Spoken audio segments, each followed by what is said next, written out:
So, good morning. I'm very honored to be here. My name is Krishan, and I'm not born with that name, but at some time everybody in my team had the same name. I had to do something about it, and it stuck. I've been working as a programmer most of my life, and at some time was very interested in project management, and it didn't work for me. I felt stupid, small and ugly because I didn't get it. And then I found some thing which was called extreme programming. It's part of the Agile movement, and suddenly everything came together, what I had experienced. And that's what I was addicted for more than 10 years to that Agile. At the end, I discovered it has severe limitations. I came from teamwork, but there was a glass ceiling. And if you have organized your teamwork in an agile way, some manager comes by and says, stop that nonsense, stop working the ordinary, and make yourself useful. And I experienced that a number of times and understood that there should be something else above that glass ceiling. I started to get involved into management. In the beginning, I started from where I was. I did agile leadership trainings and agile leadership seminars and consulting on this area. In this path or journey, I met some person who made a presentation of the DSM. I got curious and I joined the Metaphorum 2023 and I got addicted to that. So now I'm here. It's a little bit more than 1.5 years. And in the beginning, I tried to make or to facilitate workshops, and I started this way, and it didn't work at all for me. In 15 minutes, the space was full with the stickies, and I had to restart the whole process and so on. It simply didn't work. And that was when I started to think about some visual tools, which I was used in the Agile community. Visual tools are the religion. Some say it was just to promote 3M stickies. No. I'm not sure that it is completely false. And the first try I gave was something like this. This is not the first version, it's not the last version. This is a state of my learning about VSM and about how to handle it, and so it's also I take the opportunity to call for help from you to improve this tool. It is shared, it's Creative Commons, you can use it, or also you can use it commercially. Just refer to me as the author. And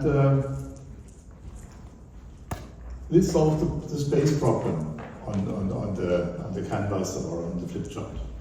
But it created immediately a new problem. What to do with these boxes? Now let me cheat a little bit with the slides. It's just enlarged part of this. Okay. You need a little bit more than these arrows. You need a guidance when to do what. When you begin to do your first workshop or to begin a workshop.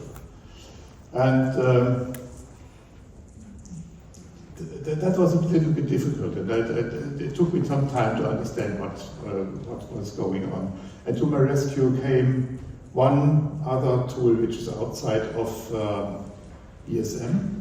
That's John Boyd's OODA loop, Observe, Orient, Design and Act.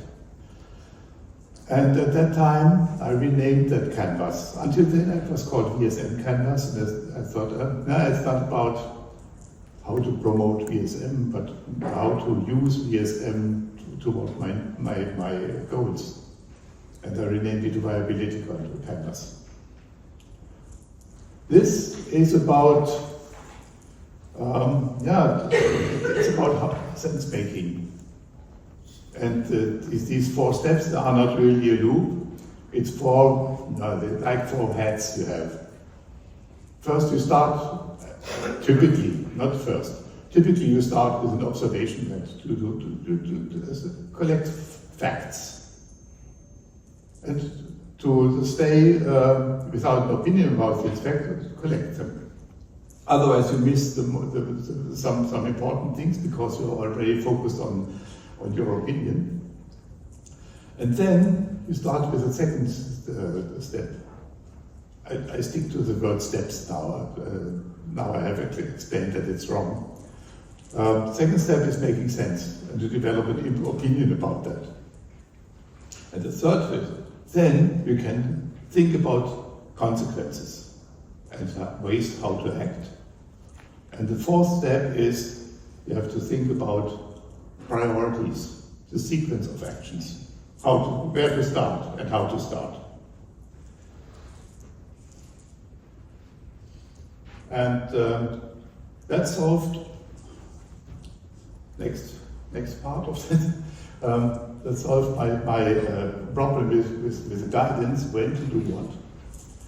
And I started with a observe, sense making, and to my rescue came John Walker's VSM guide. He had a step-by-step rule for how to use VSM for communities. And I copied that, I stole that, and developed similar steps for the 4 phases of the OODA loop. Let's go through the 4 states now. Observe, orient, decide, and act.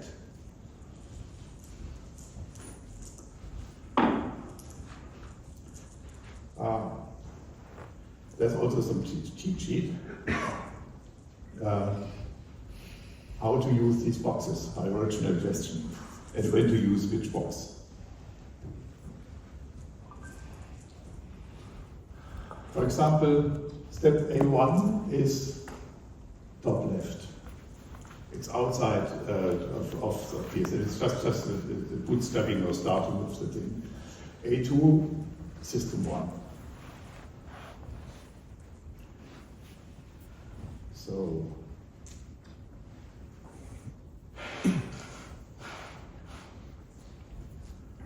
step 1, observing. And that's very conventional, and each one of you will have done this several times. A1, define the system focus. And to do that, you have to go through several steps or exercises. You draw alternatives in hierarchy. What is system R+1, and what are the systems R-1, and so on. You have alternatives. Next is you start with the operation. And you work through the 5 systems. That's no surprise here. What I found was important was here is you dive into the details of the systems 1. You probably have some lean analysis or that you already have done in your organization. And from that you can keep the knowledge that this is the most important thing. Value creation is the most important thing. If you not root the rest of the information systems and decision systems in value creation, you are just doing an academic exercise, not doing real work for the organization. So, what you find here is the guideline how to do it. As a beginner, you will be grateful for it, I hope so. As a experienced consultant or practitioner, you might use it as a reminder. What did I forget anything? And as a beginner, you will follow the steps as a guideline. As an experienced practitioner, you will not follow the sequence. You will randomly, whatever comes into mind and talk them, and at the end you check if you have done everything you need to do. And these are typical outcomes of the steps. What are you expected to, what insights are you expected to get in that step?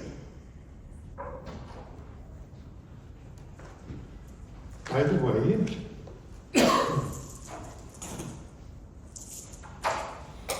this is consists not only of the poster. It's a description here. The current state is 160 pages. You're welcome to look into it, and you can download it also freely. And the address is here. That was step one, collecting facts, not yet focusing on creating an opinion about them. That's the next one. It's at the right of it.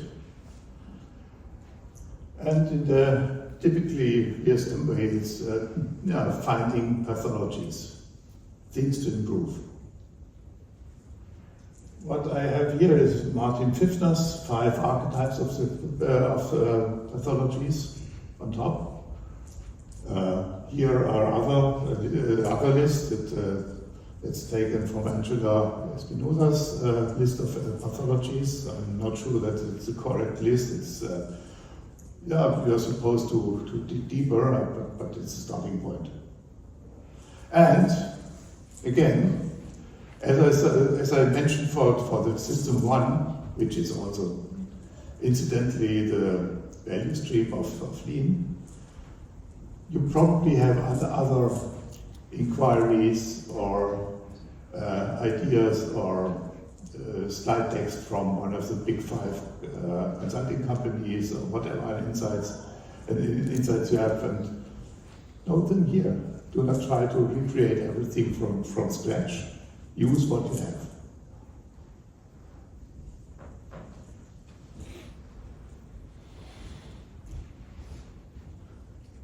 Now, observe, collect facts.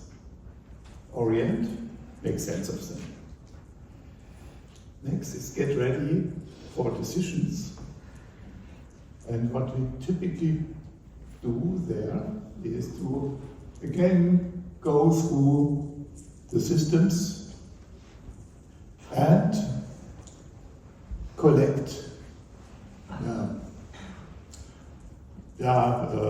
candidates for actions. And I think it makes sense to have 2 sorts of candidates. One is efforts. It's clear that you have to do something about it. And the other one is investigations.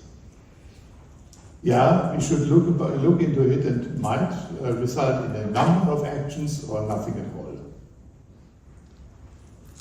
This is more work before you can go to the real act section.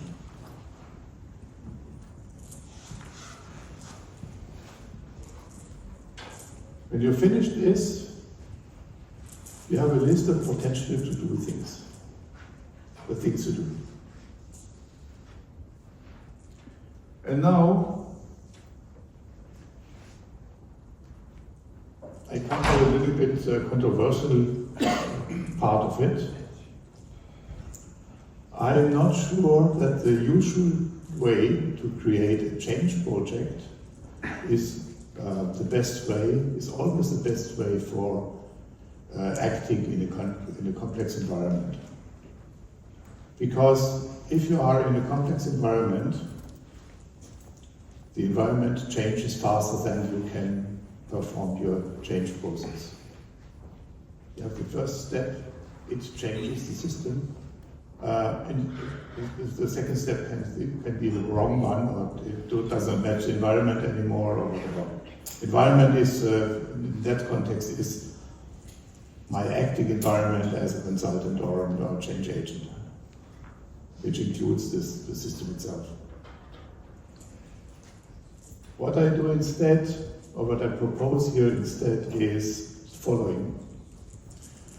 You use the candidate actions from here, and you use your results from digging for pathologies and locate them on this board, on this map.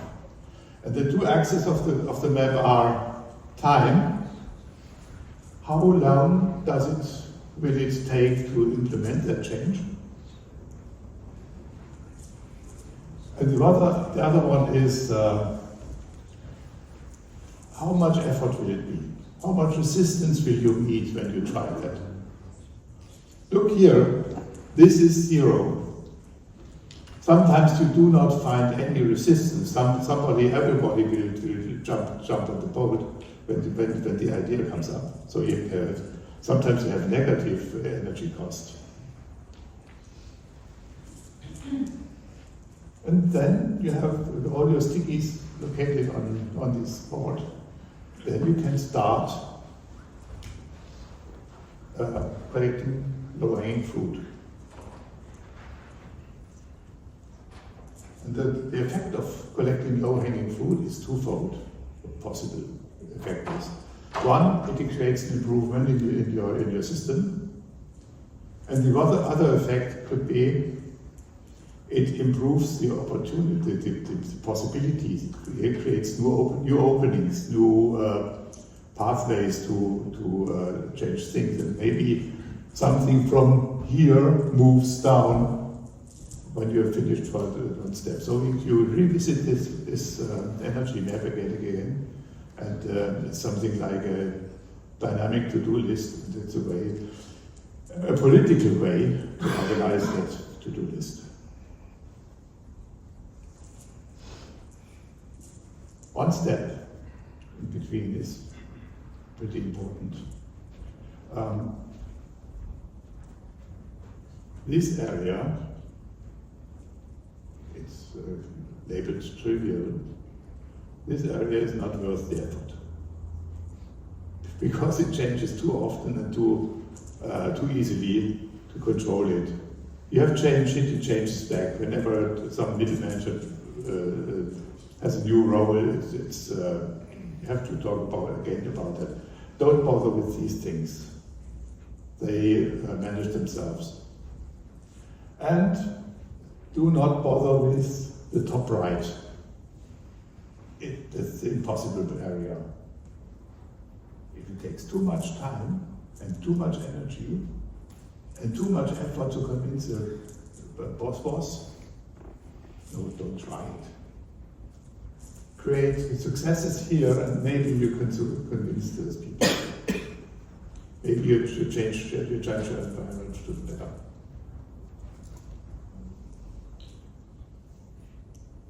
So, that was short.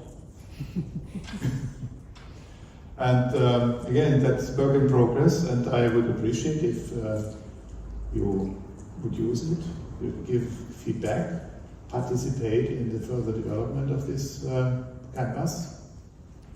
And I think the rest of the time we can take for discussions. So you're done? Yes. So.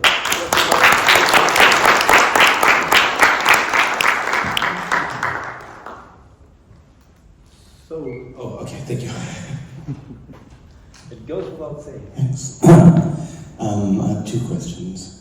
One, do you have any examples? Not here. Things that you could put into this square? That's a good point. No, I don't bring an example here.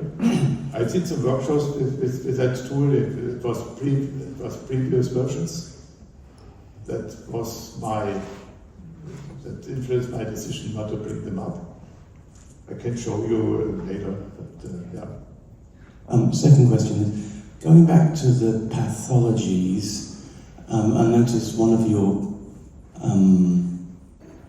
your solutions was removing horizontal interactions in System 1, and I just thought maybe you could say a bit more about that, in the sense that from what my understanding of the VSM is actually you try to exploit those interactions positively. I mean, they exist. You know, this is so two managers of different things who happen to be friends are talking to each other, and that's useful. When you say remove the interactions, what do you mean? I mean, well, I can see reasons to remove certain interactions, but I'm just wondering if you'd like to say more. It's the slide just before. Yeah, remove interactions by removing overlaps in the environments and removing overlaps in resources also. To make sure that Systems 1 can work as independently as possible. This involves to create teams who can do most of their work themselves. When I translate that into the language I come from, Lean and Agile, it's loose coupling. Okay, I'm thinking of it in the sense that suppose two System 1s have a kind of arrangement between themselves that lets them avoid asking System 3 for resources. And you're saying we should break that interaction and... No, that's not the sense. The sense is if I see two teams working in some area, and the teams are constantly asking the members of the other team, something is wrong in the shaping the teams. Maybe some members of the one team should be in the other one, and they should shape it differently. There's a very established thing in Lean and Agile, and one of these tools I know of is called team topologies. You have to identify teams, you identify overlaps, and you try to make them as independent as possible. You're convinced? You don't look really convinced. For me, it's a principle of the VSM that the lower down things can get done, the better it is. I don't think there's any contradiction. Maybe I can, because we are from the same background. When we set up a basic structure on team level in Agile, right? We try to encapsulate dependencies. Because we say we want to bring people together, we have to talk together. So we follow communications to find the people to put into the same team. We say, if people need to talk on a daily basis, put them in the same team. If people need to talk on a weekly basis, put them in the same area, so team of teams. So we follow communication to find the right people to put together in one team. And what he's saying is, if you see a lot of communication across borders, maybe something with your team assignment is not right, because then you cut it through the natural flow of communication, and maybe you should have these people in one team instead of different teams. Okay, so it's not removing interactions, it's combining. It is bringing the right people together to have the communication. More local, less global. Yeah. It's de Sitter's design rules. Yeah. Civil organisations, complex jobs, not. In the development area, there's one explanation. It's called Conway's law. Yeah. And the Conway's law says a technical system will show the same structure as the organization which created it. And there will be functional duplications if there are several teams who have similar jobs. And that makes it less structured and more bloated. And we try to avoid that. And vice versa. It's not only Vice versa, yeah. Angela. I have two questions. The first one is, have you put it into practices in a business? Yes, I had a workshop the best example I have is I had a workshop with an automotive company, and I didn't follow up so long, but they used it and they used it to change things. So you have one experience so far. So Yeah, it's yeah. sort of design mode and experimentation now. Yeah. Yeah. I have not enough experience with that to emphasize this.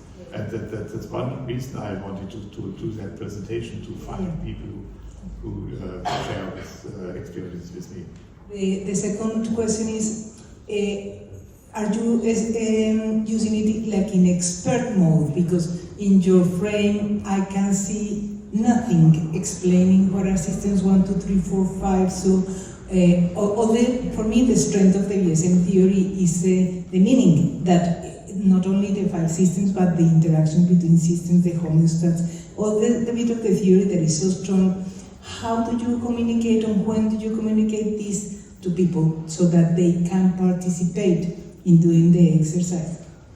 I always start with a short explanation of the VSM and introducing the language of the VSM.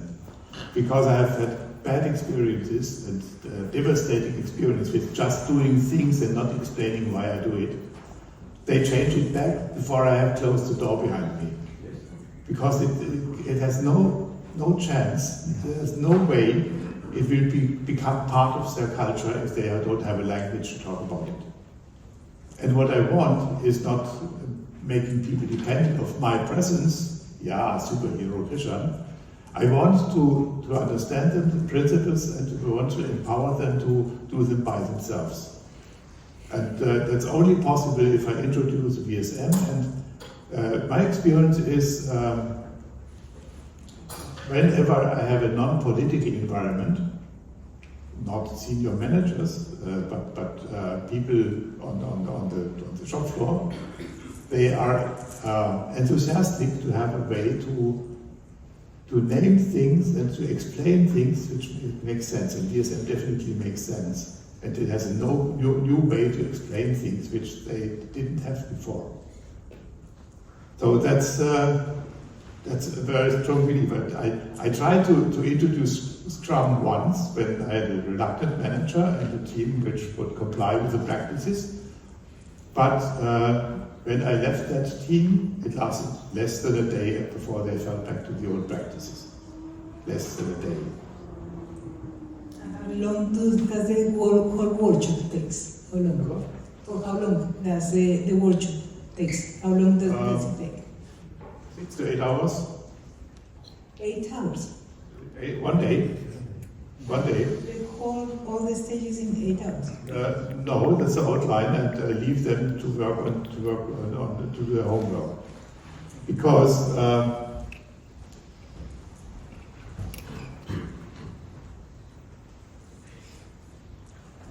we identify things, and this is not finished after the workshop. This is homework. Yeah, you have to check if there is a better way to divide people into teams, to look for interactions and to observe if there are excessive interactions between teams. I cannot observe that.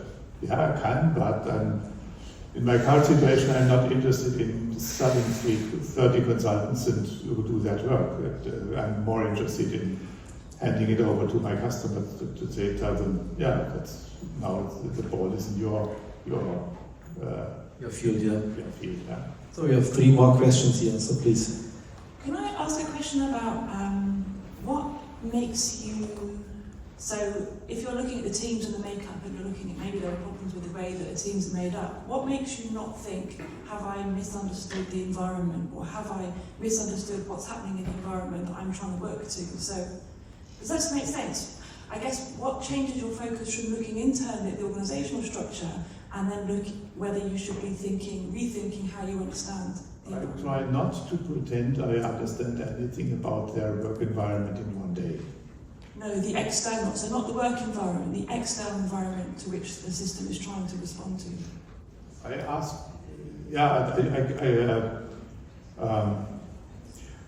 My main influence might be that I make them aware that they have to think about the external environment. And sometimes this is pretty hard in a corporate environment, because if you have some feature factory and people are not used to even think about customers, they think about their boss's boss and what are his or her wishes. And that's true. That's a challenge in these environments, in these situations. Too much use of the word environment. Thank you. So next question is here. Pedro? Yes, somehow it's a continuation of the previous question. Yeah, perfect. And more than a question, probably an observation, and it would be unfair to direct the observation just to you, but everyone in the room. Because it's a problem in many methodologies and many other ways to observe or to analyze VSM, and it's precisely how do you address the relationship and how do you assess the relationship with the environment. It's a problem in all the methodologies that I have seen about VSM. We mentioned VSM, three main components: environment, operation, and management. But we don't talk too much about environment. We focus on operation and management. Yeah, the environment is just that. And that's a problem not just for the VSM, but any other systemic tool that I know. And it's an invitation for you and for everyone.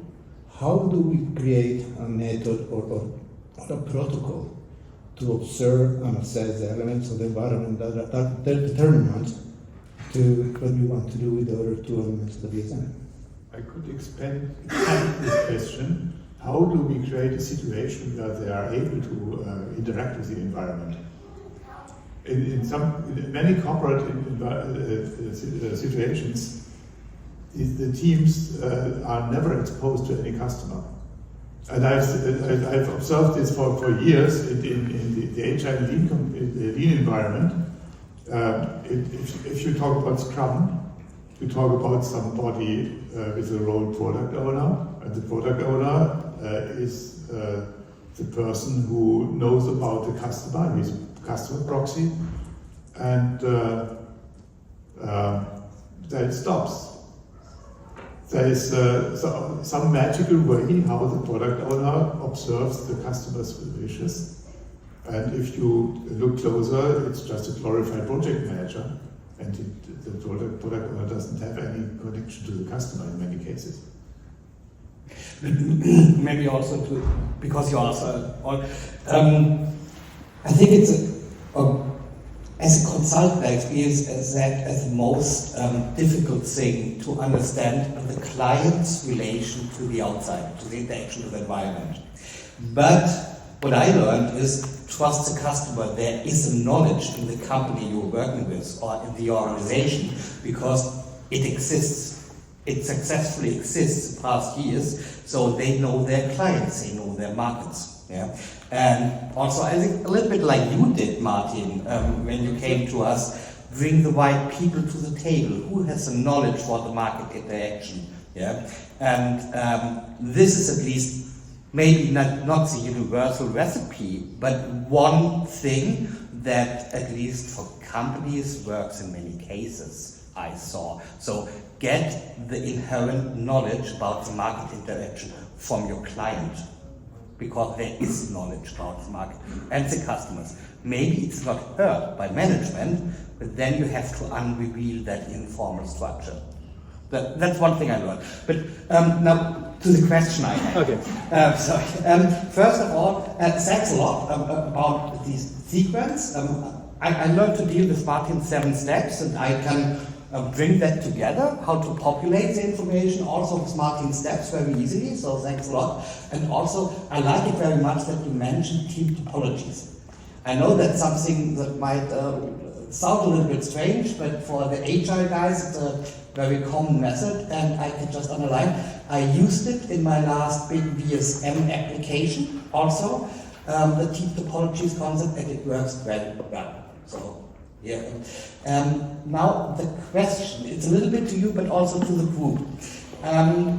When I read through Martin's book, we have the system 3-star. I don't see the system 3-star so that you call it auditing, yeah, system. Yesterday I saw the term monitoring system, yeah, for 3-star.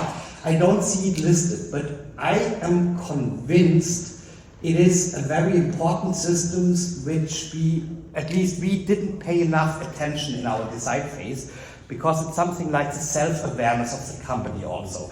Like yesterday we did that beautiful exercise. That would be a great 3-star part method we can use there. So the first part of the question is, why didn't you mention 3-star? And the second part is to the audience, to the whole group, can we come up with one name for that system, which is not totally outdated from the last century? Because also a nomen est omen, and everybody got another interpretation of the functionality if we always change names, and that drives me nuts. Thank you for these 2 questions. Maybe we start with the first question, and I don't forget Elena, sorry. Maybe Krishan, for the first question. What about the first question? Why did you put 3-star inside? Okay. Maybe I can get away with noting that I said evaluate current information systems. It's a lame answer, I know. I will note that as a hint that I have to rethink about the importance of the 3-star. It's also an opportunity to note one thing. The language is not pure VSM here. What I've written in there is an explicit mapping from Lean to VSM, and Lean examples, for example, the dispatcher station as an example for System 2, and I know that coordination is not the full truth of System 2, but I wanted to avoid some arcane naming scheme which turn people off before they even try to get into that. And I made some compromises. I named the system 5 systems, but attenuator I call it filter. I know. But who knows what an attenuator is, who didn't study electrical circuits. Yes. So, but the question was, why did you put in 3-star? Was it by intention? So for me, at least, no, it was by omission. By omission, okay. This is part of my learning journey. Okay. So I was thinking information systems, but I need another step here probably. All right. Okay. Thank you for this, Alena. Maybe we can combine this. You had a question, and there was also the question: couldn't we find a better name for the system 3-star? Don't call it audit anymore. Maybe you as representative. Well, Stafford used to refer to it as the variety mop. Right, okay. And the idea was that most of the accountability would be happening in System 2 or System 3, because these were the things you already knew you had to deal with. The variety mop on System 3-star were the things that you didn't need to deal with all the time. Now, the financial audit every year would be one of those things, because you don't necessarily have to delve into the accounts on a regular basis, but most often it would be something like a survey, or it might be what use are you making with this software, and is it working? Do we need to change our software system? Do we need to change the location of our warehouse? And it was the kind of thing that doesn't come up every day. It's supposed to be sporadic. So that was, like, what's the accountability relationship and how does it relate to the whole system? And why was it called variety map? So for me, it's not quite technical. Mop, not map. I'm so sorry. Now I got it. Like sweeping up the variety or mopping up the variety that Now I you got it. didn't normally have to deal with. Okay, thank you. I'm so sorry. But my question is I like that list of pathologies, but as an example, when I taught evening school management, one of the questions I would ask was, if you had a change and you wanted to make sure it didn't work, what would you do? And there were always at least a couple of dozen things that people listed as this is how you can make sure a change isn't adopted. And then I would ask, how many of you have experienced one or more of these? Every hand would always go up. So the question is there a specific plan to go through those pathologies and perhaps some others and say, how could this go wrong? And anticipate and mitigate the ones that you can identify so that you reduce the number of potential surprises. So now, Krishan, now you have that.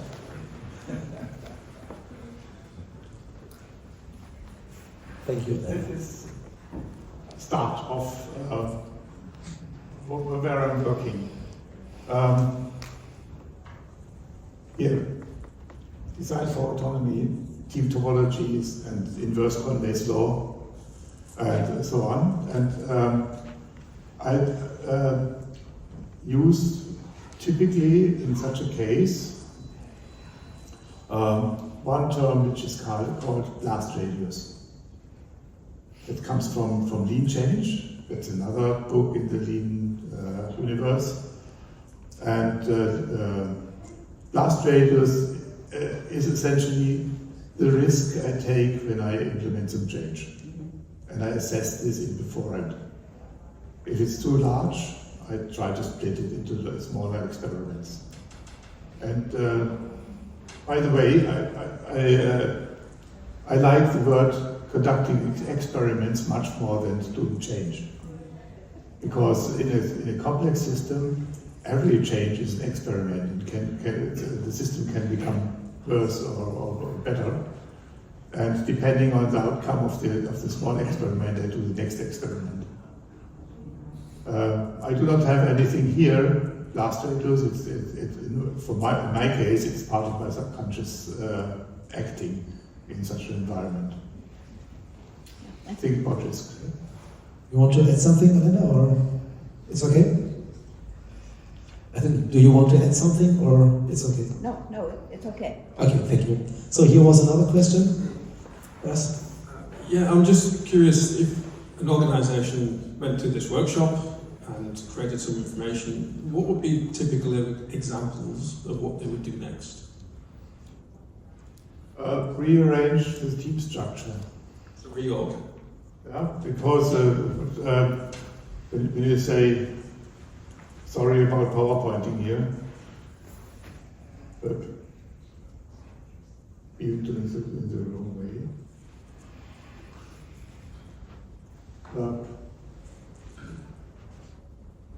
Whatever.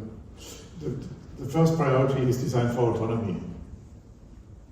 And if you have teams which are not autonomous enough and can have too much overlap in their local environments, I can change that.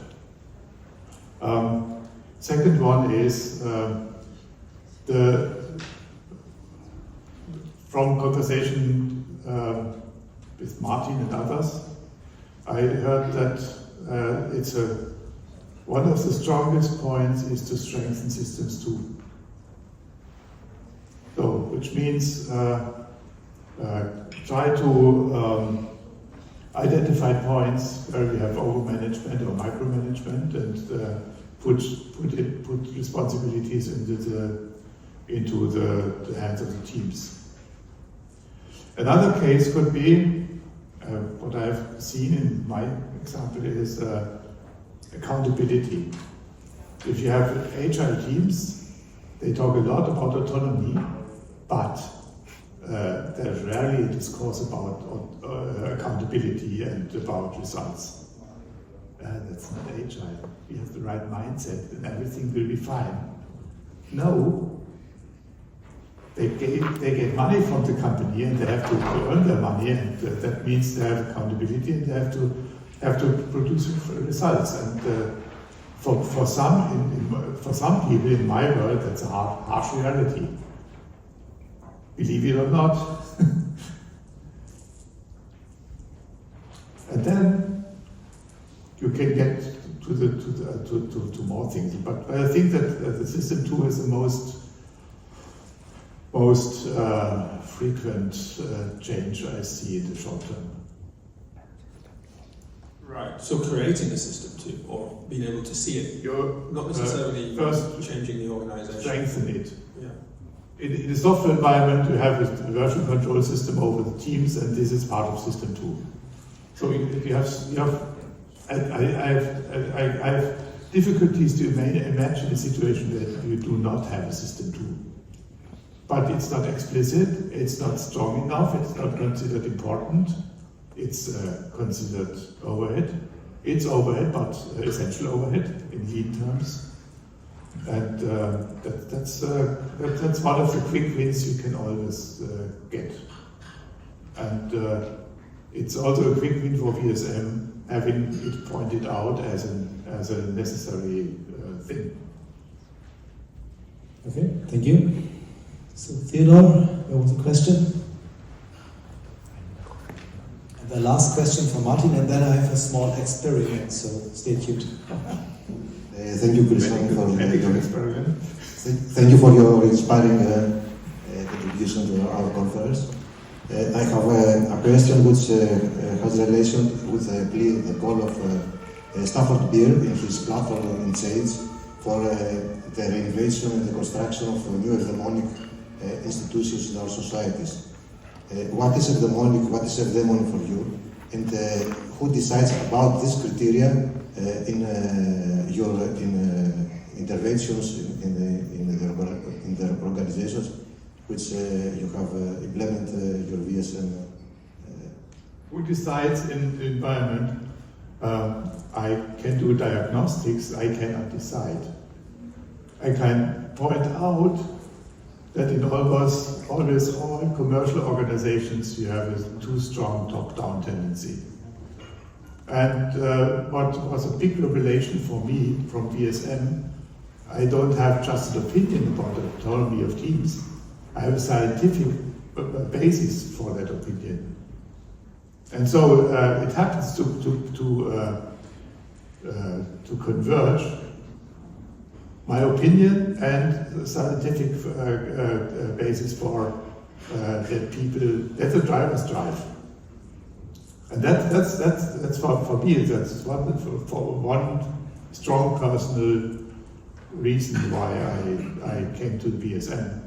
And why, for me, it's a continuation of my work on agile mindset, agile processes, and lean improvements. To put an example, usually in our organizations, in any kind of organizations, not only the companies, but in schools and so on, there are conflicts about things which have a relation with the boredom. As we talked together in the first session with and there is a different option and view from the part of the first system of the shop floor, and a different option for motivation and boredom from the ethical principles which has the fifth system. How do you resolve this conflict between this different approach to motivation or boredom? What I do, I call process consulting. I help organizations in pointing out what are effective processes. I do not rule, I'm not in the position to decide it. I have a personal opinion if they are too hierarchical and they do not treat people adequately. I can have a lot of opinions, but I'm not in charge. And that, as a process consultant, you have to keep that in mind. You can have an opinion, you can, during lunch, you can talk about that opinion, but I'm not suddenly promoted to general manager in that organizations for my customers. That's a limit. I have an opinion, but it's not my company. Martin has a question. Yes, it's a question not necessarily to you, Krishan, but maybe something to reflect for everybody. I think when we're applying the viable system model in organizations, business, non-business, whatever, I think we always struggle with, on one hand, to make it easy enough for people to grasp with like 7 steps or something like a canvas or other means, which is important enough. I mean, we have been talking about the dissemination of the viable system model, and making it easy to grasp for people is maybe one of the challenges. And on the other hand, we struggle with losing depth, losing enough. I mean, the model is so rich, there is so much to do what we probably, most of us, don't do yet. And I recall my first encounter with Stafford in Toronto, and he asked me, what do you think, Martin, why is anybody using variety engineering when we're applying the viable system model?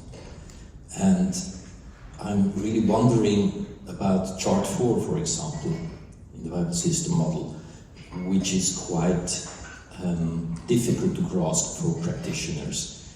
And I was very much interested in if people made experiences with that, and what do you think about it, what we could do to enhance the variety engineering, the model, in learning how to better apply chart 4 in general. Is that the hope you start Martin? Is that the... Yes, with the requisite variety of transducers and channel capacity, and yes, exactly. Or also the first axiom of management, like horizontal vertical variety, which we've been dealing with. I mean, it's a struggle to really make it applicable in organizations. It's important. On the other hand, how can we make it applicable so that people understand it, and we as consultants also can use it better? I'm glad with your comment. I just want to reply to your comment, because for me, I have the same doubts. On one side, this is really interesting and well done, Krishan. I mean, as a way to try to put it in plain context, in business language, very like Canvas, and then VSM and Canvas, very sexy, appealing, interesting, and well. On the other side, the big risk for me is to losing the meaning, to losing the depth. I mean, I am skeptical, sorry, Krishan, to think that I've been teaching VSM for the last 30 years, and to try to do all this in 8 hours, I find it impossible. Really, really difficult, too challenging. And the risk that I see is that we will lose the basics. I mean, having as one of the 20 boxes dealing with assessing the management of variety, I just find it amazing. I mean, I don't think that it is doable. I don't think, and I think that also the language, trying to replace the language with business language and then come with this, some of the interpretations, optimization for System 3, I think there's a very limiting interpretation of System 3. The issues of self-regulation, self-organization, that for me are the essence of the VSM, lost. No, the management of recursion, how do you manage interactions between, and the complexity between what you were asking Olivia, yes? The interaction with the stakeholders is too important to have it as one of the boxes of the 20 boxes in Canvas. So I think that the risk of this exercise is to come up with a very simplistic thing that you can talk about it in a workshop with people and people will understand, but the meaning of each one of these interactions can be lost. So I just say this as a warning, because translating VSM into the business language is an aspiration that we will have. It is important for dissemination. Business people want to have things clear quickly in order to understand, but we risk it coming with a solution that looks very business-like kind of thing, that we can say, yes, in 8 hours I will teach you the VSM. I'm not convinced that in 8 hours doing all these things, people will be happy and you will have an in-depth, nice relationship and a good learning experience with people. I think that people can think that they have an experience, but I doubt if after this you will be prepared to do, to leave people with something that they can do themselves and that they can replicate, as it is our aspiration, and I share your aspiration of doing something that you won't be fundamental for them to continue learning. It's just, sorry, but I feel a bit skeptical about it. Thank you. So you have more questions? Not related to Martin? Rather to a resonance to to the question. First of all, I'm Louis, for those who wasn't here yesterday. I live in Berlin. I'm Dean of the European School of Governance and Secretary General of the International Federation for Systems Research, where sort of Metaphorum and the RCD 51 are members of. And I've been in the same field, we call it process consultancy, and being with the viable system model now almost on the day for 34 years. I liked when you were going to the channel capacity. And I would even go further. So in 100 years of McKinseyfication of the organization, where everything that supposedly was not value adding value to the product or the service, was sort of squeezed out all the capacity of an organization to reflect itself. And this is where, for me, the viable system model comes in as something that allows me to structure the conversation, to guide the conversation, to guide the reflection of the organization in terms of what is, what could be, and the values that guide that unity or that distinction. And in all humility, after all these years in organizational development and change management, the greatest benefit as consultants that we bring to the organization is to hold a space for reflection, to provide that capacity for the organization to get in contact with itself, with its own complexity, and to find ways how to manage that complexity and navigate its being and further becoming. So it's an invitation to relax about what we're doing and how we achieve what we're teaching. That the greatest value that we bring is holding the space for all that to happen. And I heard a lot about the Agile and Scrum and now viable system model. Yes, as means of guiding a conversation that informs the contact that an organization has with itself. Yes, invite it, but what the people really need is some time and a warm embrace. Thank you for this nice words, Louis. Such a pity that you haven't been here yesterday. I would like to comment on Andreas. Yes, for sure. Go ahead, and then I will share. We have the two last statements. Okay. I would like to try to reframe things. What I do for most people in this room is diluting the meaning of BSM. But what about the other way around? How to gaining depth slowly? And how do people learn a new field? First step is I copy what I see. Next step, I follow rules and get practice. And only after that, I have space in my brain for a big picture and for depth. Before that, it's a waste of breath. And that's my experience and what I'm following. I try to get the first steps. I'd like to get even get one more step back. We need something like a napkin version of VSN. Not because I think there's any meaning in it, but just to get people a frame in the mind to follow. System one. I know what is it now. I don't know what it is, and slowly getting more depth of understanding. And that's was my guideline, and I'm still new enough in this area to empathize with people who are newly exposed to the VSM. Oh yes. There was something which was called due topologies or whatever, or value stream. That's related to that. And I would even like to strengthen that. I have a mapping inside that book from lean to VSM. It's incomplete, but I want to create more mappings.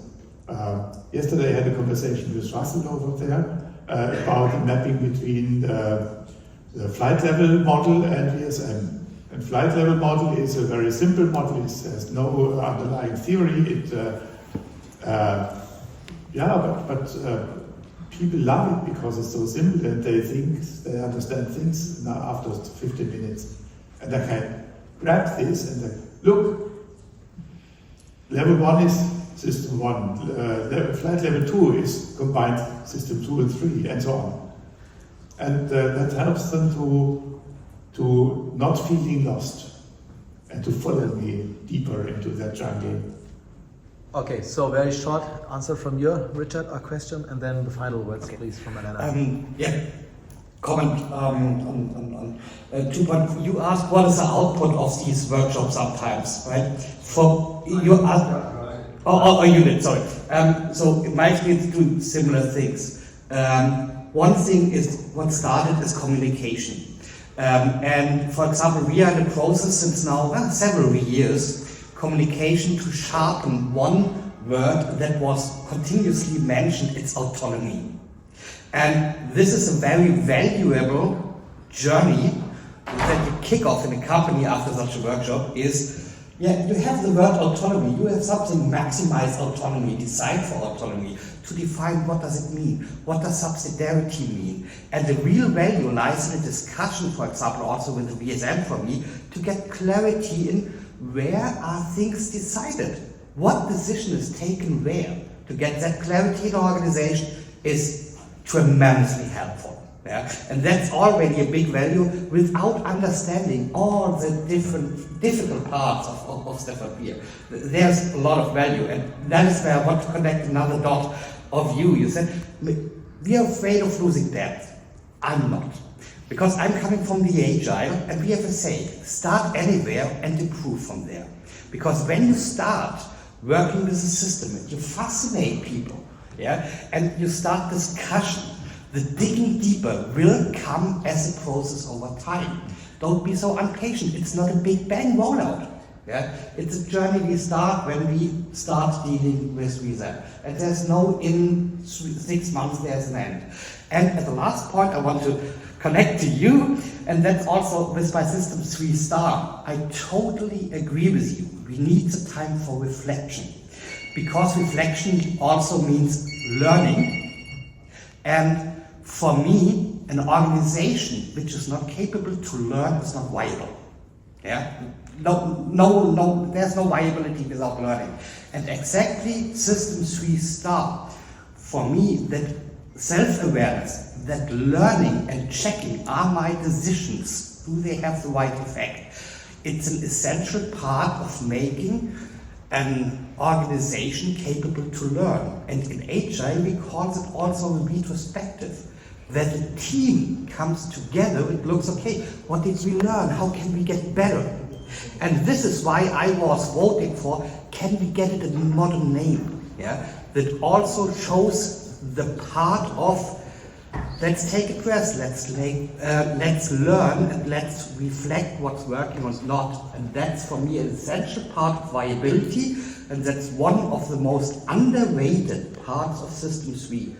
But in my daily life, important in a company. Thank you, Richard. And the last word I will hand over to Elena. Sorry for cutting you. No, that's fine. I want to say a couple of things. The first is that there is a copy of Chart 4 over there on the wall. And the idea is that you find the balance that you need to explore between a higher variety block and a lower variety block. And there's a lot of examples in that in Stafford's book, Platform for Change, and also in various papers that he's done. And I can tell you that dealing with that Chart 4 takes as much work and as much thought as applying the VSM. Because you're always looking for, do I have the right homeostat? Am I looking at the channel capacity right? Is the transduction working? And there's all of these questions. But Stafford himself was an absolute master at finding a central homeostat and building everything out from there. Yesterday I mentioned that one of the ones he did for the Ontario Ministry of Health talked about a pool of the people who were well and a pool of the people who were ill, and what were all of the things that affected keeping people in the pool of the well and getting them back out of the pool of the ill. And there were about 40 blocks. Another one that he did was for the Bureau of Indian Affairs about how can the Aboriginal people in Canada maintain their Aboriginal identity and at the same time succeed in the economic system of the wider environment. And there were all of the things that mitigated for and against coming to a good balance there. The last thing I wanted to say, since this is the last question, is that I really appreciate getting together with people who are all interested in this stuff and learning from each other and picking up ideas and figuring out where we need to dig deeper and explore more. Thank you so much. You would like to answer, I see this. You're running out of time. Very short, I give you 30 seconds, please. Hey, that's my merchandising section. Look at the yellow stickies. The middle one is the link where you can download these materials. And I'm looking forward to an open discussion. And if you have difficulties, just contact me by email or through LinkedIn. And I hope very much that we meet each other in that context again and develop together a better version of it with the Systems 3 and other amendments.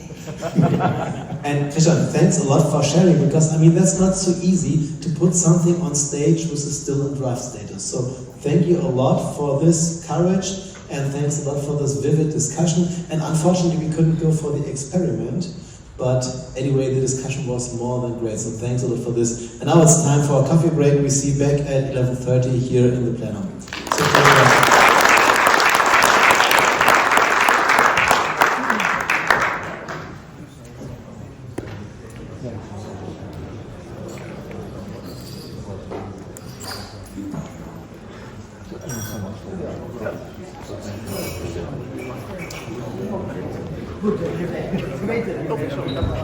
The only thing is time.